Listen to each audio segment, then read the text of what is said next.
যে নারী নিজের স্বামীর বদনাম বাবার বাড়ি বলে তার জীবনে দুইটি বিপদ চলে আসে। বর্তমানে অনেক নারী আছে এমন যারা স্বামীর কথা কারো কাছে বলে না, আবার কিছু নারী আছে এমন যারা স্বামীর বদনাম মানুষের কাছে বলে বেড়ায়। যারা এই স্বামীর বদনাম মানুষের কাছে বলে বেড়ায়, এক নাম্বার বিপদ হচ্ছে তাদের জীবনে কখনো শান্তি থাকে না, তারা অশান্তির ভিতরেই চলে যায়। মনে রাখবেন, ঘরের ভিতরে ঝগড়া হবে, কথা কাটাকাটি হবে, অনেক সময় মতের ভিন্নতা থাকতে পারে। চার দেয়ালের ভিতরে রাখবেন, মানুষের কাছে বলতে যাবেন না, থার্ড পার্সনের কথা বলতে যাবেন না।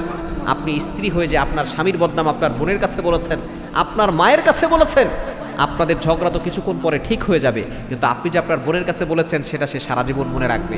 কিছুদিন পরে যখন আপনার বোনের সাথে ঝগড়া হবে, তখন আপনার বোন আপনাকে এই কথা বলে আঘাত করবে যে তোর স্বামীর সাথে তোর বোনে না, তুই তোর স্বামীর সাথে ভালো করে সংসার করতে পারিস না।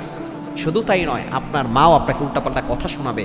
সুতরাং একসাথে থাকতে গেলে কথা কাটাকাটি হবে, ঝগড়া হবে, আপনি এটা মানুষের কাছে বলতে যাবেন না। এবং পুরুষরা যারা আছে তারাও বন্ধুদের কাছে এটা বলতে যাবেন না স্ত্রীর সাথে কি হয়েছে। আপনারা যদি মানুষের কাছে থার্ড পার্সনের কাছে বলেন, তাহলে কিন্তু সংসারের ভিতরে অশান্তি শুরু হয়ে যাবে। এক নাম্বার, ওই নারীর জীবনে কখনো সুখ থাকবে, অশান্তি চলে আসবে। নাম্বার টু, দ্বিতীয় নাম্বার হচ্ছে কবিরা গুনাহ হবে এবং আল্লাহ নারাজ হয়ে যাবে।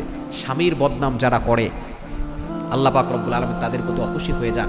হ্যাঁ, স্বামী একটু অন্যরকম হতে পারে, স্বামী উল্টাপাল্টা হতে পারে, স্বামী হয়তো আপনাকে কষ্ট দিচ্ছে, আপনি আল্লাহর কাছে দোয়া করেন। আসিয়া আলাইহিস সালাম ফেরাউনের সাথে থেকে জান্নাত পেয়েছেন, হাসতে হাসতে তিনি দুনিয়া থেকে বিদায় নিয়েছেন জান্নাত দেখতে দেখতে। আপনার স্বামী কি ফেরাউনের থেকেও খারাপ? আপনার স্বামী কি ফেরাউনের থেকেও জঘন্য? হ্যাঁ, কিছু স্বামী আছে নির্যাতন করে, জুলুম করে। যদি এরকম করে তাহলে আল্লাহ আপনাকে ছাড় দিয়েছেন, ইসলাম আপনাকে এমনভাবে বিধান দিয়েছেন যে যদি কেউ বেশি নির্যাতন করে আপনি তার কাছ থেকে ডিভোর্স নিতে পারবেন, তালাক চাইতে পারবেন, এই অধিকার আপনাকে ইসলাম দিয়েছে। তবে স্বামী যদি খারাপ হয় তার জন্য দোয়া অনেকেই করে না, অনেকেই স্বামীর জন্য দোয়া করে না, দোয়া চায় না। এজন্য আপনি কখনো স্বামীর বদনাম বাবার বাড়িতে বলতে যাবেন না, তাহলে কিন্তু গুনাহ হবে এবং অশান্তি সংসারের ভিতরে লেগেই থাকবে।